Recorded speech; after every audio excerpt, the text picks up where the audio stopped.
வணக்கம் நண்பா. நோக்கியா 5.3 அப்படி நண்பர்கள்லாம் நிறைய பேர் இந்த ஃபோனை ரிவ்யூ பண்ணுறது கேட்டிருந்தாங்க.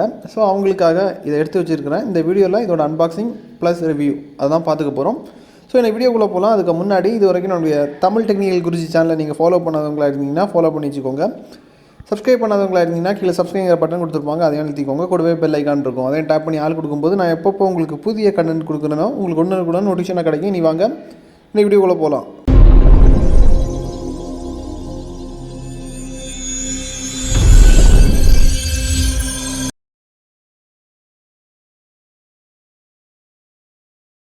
ஃபஸ்ட் இதை அன்பாக்ஸ் பண்ணிடலாம். உங்களுக்கு பிரித்து காமிக்கிறேன். ஃபஸ்ட் லேபிளை இலக்குனதுக்கப்புறமா பாக்ஸில் இருந்து வெளியே எடுத்துட்டிங்கன்னா உங்களுக்கு டாப்பில் ஃபோன் தந்திருக்காங்க. நீங்கள் பார்க்கும்போதே தெரியும். இந்த ஃபோனுக்கு அப்புறமா ஒரு சிம் எஜெக்டர் தந்திருக்காங்க. அதுக்கப்புறமாட்டு இது கூடவே உங்களுக்கு ஃபோனோட கேஸும் உங்களுக்கு வருது. அதுக்கப்புறம் கொஞ்சம் பேப்பர் ஒர்க்ஸ், அதாவது user manual, quick starter guide அதெல்லாமே இருக்குது. இதை தவிர இயர்ஃபோன் இது கூடவே வருது. அப்புறம் சார்ஜிங் டேட்டா கேபிள் இருக்குது. அப்புறம் சார்ஜிங் அடாப்டர். இவ்வளோ தான் உங்களுக்கு அன்பாக்சிங்கில் வரும். அன்பாக்சிங் பார்த்துருப்பீங்க. இனி உங்களுக்கு ஃபோனை சுற்றி காமிக்கிறேன் எப்படி இருக்குங்கிறத பாருங்கள்.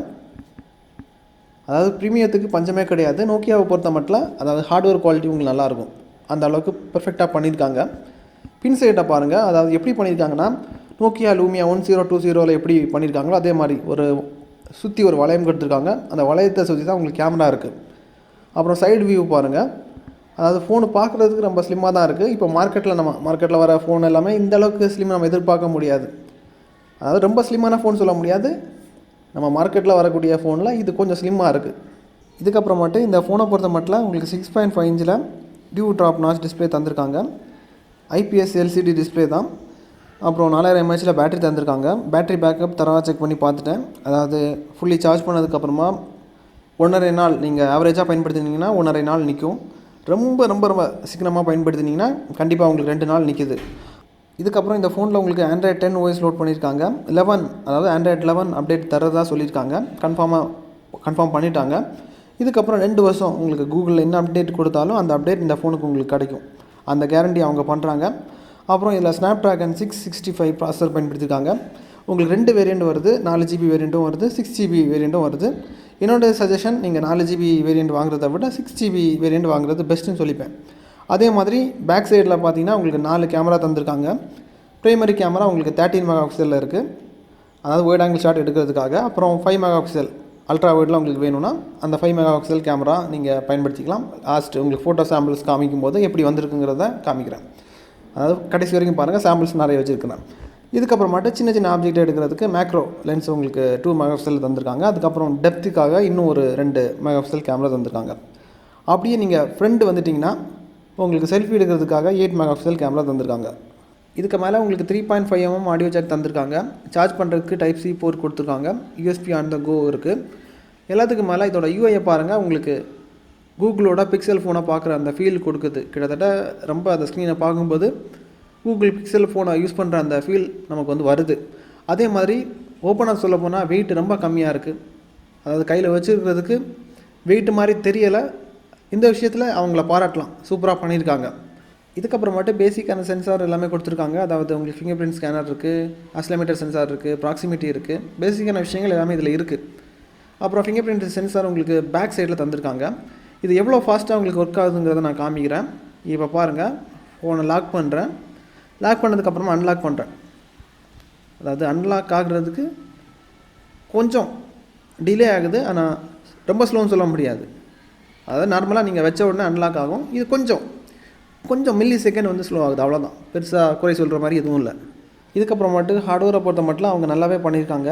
சாஃப்ட்வேரை பொறுத்த மட்டும் அவங்கக்கிட்ட ஹை அண்ட் டெவலப்பர்ஸ் நிறைய பேர் இல்லைன்னு நினைக்கிறேன். அந்த ஃபீல் நமக்கு அதோட ஓஎஸை யூஸ் பண்ணும்போது எனக்கு ஃபீல் ஆகுது. இதுக்கப்புறமாட்டு ஒரு சில கேமரா சாம்பிள்ஸ் உங்களுக்கு காமிக்கிறேன். ஃபஸ்ட் நான் என்ன பண்ணிக்க போகிறேன்னா பேக் கேமரா மூலிமா எடுக்கப்பட்ட ஒரு ஷாட்டை காமிக்கிறேன். இந்த ஃப்ளவரை பாருங்கள் எப்படி வந்திருக்குங்கிறத நீங்கள் பார்க்கும்போது உங்களுக்கு ஐடியா கிடைக்கும். பார்த்து வச்சுக்கோங்க. இதில் நீங்கள் தான் ஜட்ஜு. கேமரா எப்படி வேலை செய்யுதுங்கிறத நீங்களே பார்த்துக்கோங்க. இனி நான் என்ன பண்ணிக்க போகிறேன்னா அடுத்த ஒரு சாம்பிள் காமிக்கிறேன். இப்போ சேஞ்ச் பண்ணிட்டேன். இந்த ஃபோட்டோ பாருங்கள். அதாவது ஈவினிங் எடுத்த ஃபோட்டோ இந்த ஃபோட்டோ நீங்கள் பார்க்குறது. இனி இன்னொரு சாம்பிளை உங்களுக்கு காமிக்கிறேன். சேஞ்ச் பண்ணிட்டேன். இந்த ஃபோட்டோ நீங்கள் பாருங்கள். இனி உங்களுக்கு ஒயிட் ஆங்கிள் லென்ஸுக்கும் அல்ட்ரா வைட் லென்ஸுக்கும் இருக்கக்கூடிய வித்தியாசத்தை நீங்கள் உணர்றதுக்கு சாம்பிள் காமிக்கிறேன். இப்போ நீங்கள் பார்க்குற ஃபோட்டோ ஒயிட் ஆங்கிள் லென்ஸ் மூலிமா எடுக்கப்பட்டது. கவனமாக பார்த்து வச்சுக்கோங்க. டீட்டெயில் எந்த அளவுக்கு கவர் ஆகிருக்குங்கிறத நீங்களே பாருங்கள். இனி நான் லென்ஸை சேஞ்ச் பண்ணுறேன். அல்ட்ரா வைடுக்கு மாற்ற போகிறேன். சேஞ்ச் பண்ணுறேன், மாற்றிட்டேன். இப்போ பாருங்கள், இது அல்ட்ரா வைடு எந்த மாதிரி வந்திருக்குங்கிறத பாருங்கள். இது கிட்டத்தட்ட டைம் எப்போது இருக்குன்னா ஒரு 5:49 இருக்கும். சன் செட் ஆகிற நேரம். அந்த ஃபோட்டோவை பார்க்கும்போது உங்களுக்கு ஐடியா கிடச்சிருக்கும். இனி உங்களுக்கு மேக்ரோ ஷாட் நான் காமிக்கிறேன். இது நார்மல். இப்போ லென்ஸை சேஞ்ச் பண்ணுறேன், மேக்ரோ லென்ஸுக்கு மாற்றிட்டேன். இப்போ பாருங்கள், அதாவது சின்ன ஆப்ஜெக்ட் எந்த அளவுக்கு உங்களுக்கு பர்ஃபெக்டாக வந்திருக்குங்கிறத பாருங்கள். அதாவது இது நைட் டைம் எடுத்தது. கிட்டத்தட்ட டைம் இப்போதைக்கு 8 மணி ஆகும். உங்களுக்கு இப்போ ஐடியா கிடச்சிருக்கும். இதுக்கப்புறமா டெப்த் இந்த மாதிரி இருக்குங்கிறத நம்ம பார்க்கலாம். அது காமிச்சேன்னா உங்களுக்கு பார்க்குறதுக்கு சகிக்காது. வேண்டாம், அது வேண்டாம். டெப்த் அது கரெக்டாக வேலை செய்யலை. இதுக்கப்புறமாட்டு உங்களுக்கு ஃப்ரண்ட் கேமரா மூலிமா எடுக்கப்பட்ட வீடியோ சாம்பிள் உங்களுக்கு காமிக்கிறேன். பாருங்கள்,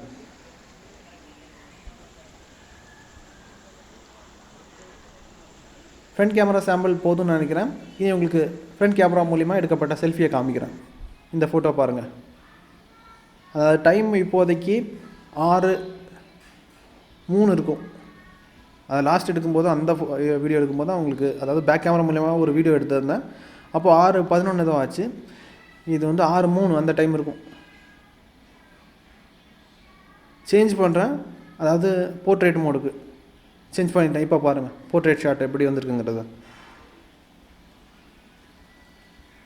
ஓகே, உங்களுக்கு ஐடியா கிடச்சிருக்கும். இனி உங்களுக்கு பேக் கேமரா மூலிமா எடுக்கப்பட்ட வீடியோ சாம்பிள் காமிக்கிறேன். பாருங்கள், இந்த வீடியோ நான் எடுக்கும்போது 6:11 ஆகிருக்கும். பார்த்துக்கோங்க, சன் செட் ஆகிற நேரம். அந்த வீடியோ பார்க்கும்போது உங்களுக்கு தெரியும். பரவாயில்ல, குறை சொல்ல முடியாது. இனி உங்களுக்கு இன்னொரு வீடியோ சாம்பிள் காமிக்கிறேன், பேக் கேமரா மூலிமா எடுக்கப்பட்டது.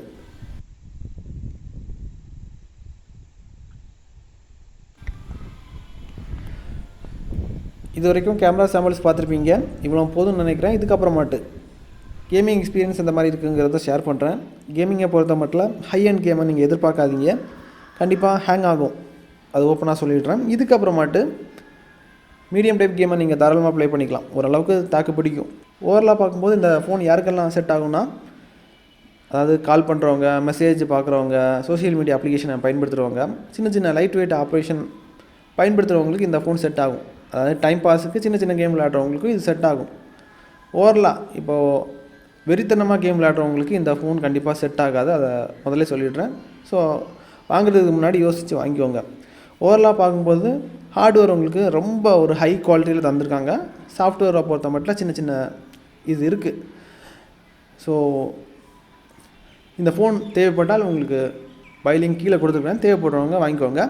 அப்புறம் இந்த வீடியோ உங்களுக்கு பிடிச்சிருந்தால் லைக் பண்ணிக்கோங்க. நம்ம சேனலுக்கு நீங்கள் சப்போர்ட் பண்ண விரும்புறீங்கன்னா இந்த வீடியோ லைக் பண்ணி ஷேர் பண்ணிக்கோங்க. இதுக்கப்புறம் உங்கள் ஃபேமிலி மெம்பர்ஸ்க்கு நம்ம சேனலை பற்றி எடுத்து சொல்லுங்கள். டெலிகிராம் குரூப்பில் ஜாயின் பண்ணிக்கோங்க. இதுக்கு மேலே இந்த ஃபோனை பற்றி டவுட் இருந்துச்சுன்னா நான் அதில் கிளியர் பண்ணுறேன். இன்னும் நல்ல ஒரு அப்டேட்ஸை சந்திக்கலாம். Keep supporting.